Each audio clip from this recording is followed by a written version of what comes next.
নমস্কার, কেমন আছেন আপনারা সবাই? দেবযানীস রান্নাঘরে আপনাদের স্বাগত জানাই। আমাকে অনেকেই বলে থাকে পেঁয়াজ রসুন ছাড়া কিছু রান্না দেখাতে।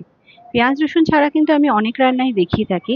আজকেও কিন্তু সেরকমই একটা রান্না নিয়ে এসেছি। তবে এটা কিন্তু আপনারা পেঁয়াজ রসুন অ্যাড করেও বানাতে পারেন। তবে পেঁয়াজ রসুন ছাড়াও এটা দারুণ লাগছে খেতে।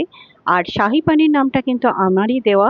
এটা কিন্তু শাহী পানিরের মতো এক্স্যাক্টলি নাও হতে পারে। ভালো লাগলে অবশ্যই আমার চ্যানেলটাকে ফলো করবেন আর একটা লাইক শেয়ার সাবস্ক্রাইব করে দেবেন। এখানে আমি পনিরটাকে কিউব করে কেটে নিয়েছি। এখানে আমি নিয়ে নিয়েছি মিক্সিং জারের মধ্যে 1 টেবিল স্পুন মতো পোস্ত। এটাকে আমি গুঁড়ো করে নিলাম যাতে বাটতে সুবিধা হয়। এবার এখানে আমি 7-8টা কাজু ভিজিয়ে রেখেছিলাম আর ভিজিয়ে রেখেছিলাম চালমগজ। এটাকে এর মধ্যে দিয়ে দিলাম আর দিয়ে দিলাম 2টো কাঁচা লঙ্কা। এটাকে বেটে নেব। এটা দেখুন পেস্টটা রেডি হয়ে গেছে। এবার এর মধ্যে দিয়ে দিচ্ছি 2 টেবিল স্পুন মতো টক দই। এটাও একবার আমি মিক্সিং জারে ঘুরিয়ে নেব। এটা দেখুন হয়ে গেছে পেস্টটা। এবার পনিরের মধ্যে আমি দিয়ে দিচ্ছি পরিমাণ মতো নুন। এটাকে ভালো করে এভাবে নাড়িয়ে নিচ্ছি যাতে এটা মিশে যায়, কারণ হাত দিয়ে নাড়াতে গেলে কিন্তু পনিরগুলো ভেঙে যেতে পারে, যেহেতু এটা একদমই কাঁচা পনির। এবার আমি পেস্টটা এর মধ্যে দিয়ে দিলাম আর এখানে দিয়ে দিচ্ছি একটু গোলমরিচের গুঁড়ো, সামান্য একটু এলাচ গুঁড়ো, দারচিনির গুঁড়ো,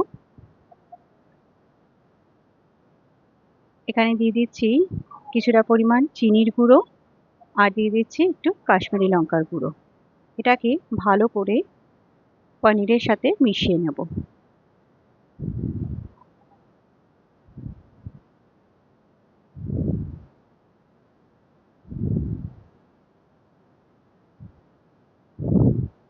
এটাকে মেশানো হয়ে গেছে।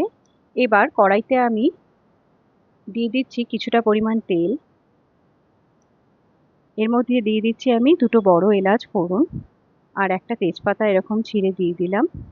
আর দিয়ে দিচ্ছি বেশ কিছুটা পরিমাণ হিং। যেহেতু এটা পেঁয়াজ রসুন ছাড়া হচ্ছে, সেই জন্য হিংটা কিন্তু পেঁয়াজ রসুনের সাবস্টিটিউট হিসেবে কাজ করবে। যদি আপনারা এখানে পেঁয়াজ রসুন ব্যবহার করেন তাহলে আর হিংটা দেবেন না।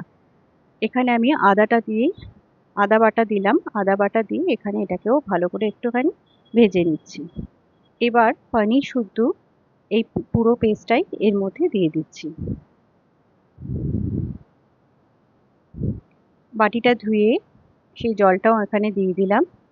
এটাকে একটু ভালো করে ফুটতে দেব। এবার এখানে দিয়ে দিচ্ছি পরিমাণ মতো নুন আর আরেকটু চিনির গুঁড়ো।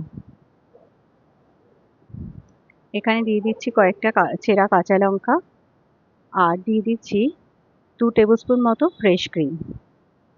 কিছুটা কসুরি মেথি নিয়ে হাতে একটু ঘষে দিয়ে দিলাম এর ওপর আর দিয়ে দিচ্ছি একটু শাহি গরম মশলার গুঁড়ো। এবার এটাকে পনিরের সাথে খুব ভালো করে মিশিয়ে নিতে হবে। এবার এটাকে একটু ফুটিয়ে নেব। এটা ফুটিয়ে দিয়ে লাস্টে দিয়ে দিচ্ছি 1 চামচ মতো ঘি। এই লাস্টে ঘিটা অ্যাড করার জন্য কিন্তু এটা দারুণ একটা স্মেল আসবে। ব্যাস পনির কিন্তু একদমই রেডি। আর আমি এখানে একটু কাজু ভেজে সাজিয়েছিলাম আর ওপর দিয়ে দিয়ে দিয়েছিলাম একটু কাশ্মীরি লঙ্কার গুঁড়ো। আমি একটা পনির আপনাদের তুলে দেখাচ্ছি টেক্সচারটা। আশা করি দেখে বুঝতেই পারছেন এটা কতটা ক্রিমি আর জুসি হয়েছে, যেটা আপনারা রুটি পরোটা সমস্ত কিছুর সঙ্গেই খেতে পারবেন।